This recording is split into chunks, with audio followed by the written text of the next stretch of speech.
So mga tol, matapos pong maindak si Manny Pacquiao bilang Hall of Fame, wala na nga pong inaksayang panahon si Manny Pacquiao. Balik ensayo na po siya agad. Malalakas na suntok po ang binibitawan ni Manny Pacquiao sa mid-session nila ni Buboy Fernandez. Sinabi nga po ni Manny Pacquiao mga tol na hindi daw siya papetex-petex lang. Talagang hard training ang kanyang ginagawa. Pinaparusahan daw niya ang sarili niya para maabot ang limit. Sinisigurado umano niya na 100% na kondisyon sa laban nila ni Barrios sa July 19. Samantala, ibinahagi naman po ni Manny Pacquiao ang pang-apat na laban niya kay Juan Manuel Marquez. Aniya, tatapusin na daw dapat niya si Marquez. Subalit nahuli daw siya ni Marquez ng isang suntok, kaya nakuha daw siya. Wika ni Manny Pacquiao mga tol, okay lang. At great fighter daw si Marquez. Kaya siguro nasabi ni Manny Pacquiao mga tol na tatapusin na dapat niya itong si Marquez. Makikita mga tol, naduguan na ang ilong ni Marquez. Binasag na kasi ni Manny Pacquiao ang ilong ni Marquez. Kaso yun nga, dahil sa isang suntok na malakas, tapos sinalubong pa ni Manny Pacquiao. Doble ang lakas, kaya na-knockout si Manny Pacquiao. Pero matapos matalo si Manny Pacquiao kay Marquez, hindi na ginagawa ni Manny Pacquiao yung ganong estilo. Nababato ng double jab.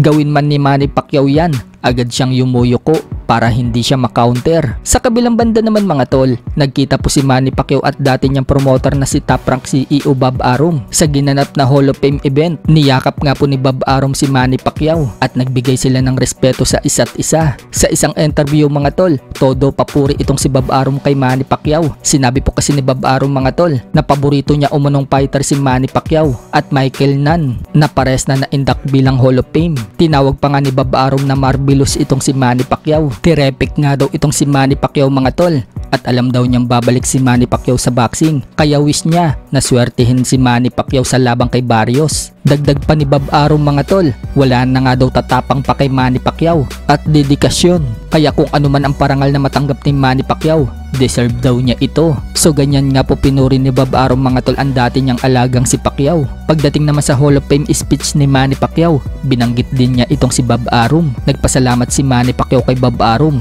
dahil si Bob Arum daw ang kasakasama ni Manny Pacquiao noong nag-uumpisa pa lang sa boxing si Pacquiao. Bukod dyan, nagpasalamat din si Manny Pacquiao sa promoter na si Alhemo ng PBC dahil si Alhemo naman daw ang humawak sa kanya sa mga huling bahagi ng karera niya sa boxing. Sa ibang banda naman mga tol, alam na nga po ng karamihan na bibitawan na ni Japanese Junto Nakatani ang kanyang mga titulo sa bantamweight division upang umakyat na ng super bantam at labanan itong si Naoya Inoue. Sinabi ni Nakatani mga tol na excited na umano siyang makalaban si Inoue. Kailangan na daw niya magpalakas ngayon pa lang para talunin itong si Inoue. Aminado kasi siya mga tol na malakas din daw itong si Inoue. Tiwala naman si Nakatani na madadala niya ang lakas niya sa super bantam. Sinabi po kasi ni Nakatani mga tol na kaya daw niya magbawas ng timbang nang hindi nawawala ang muscle para mas bumilis daw siya at lumakas. So pinagtutuunan nga po ni Nakatani mga tol ang kanyang speed at lakas kapag nakalaban niya na itong si Inoue.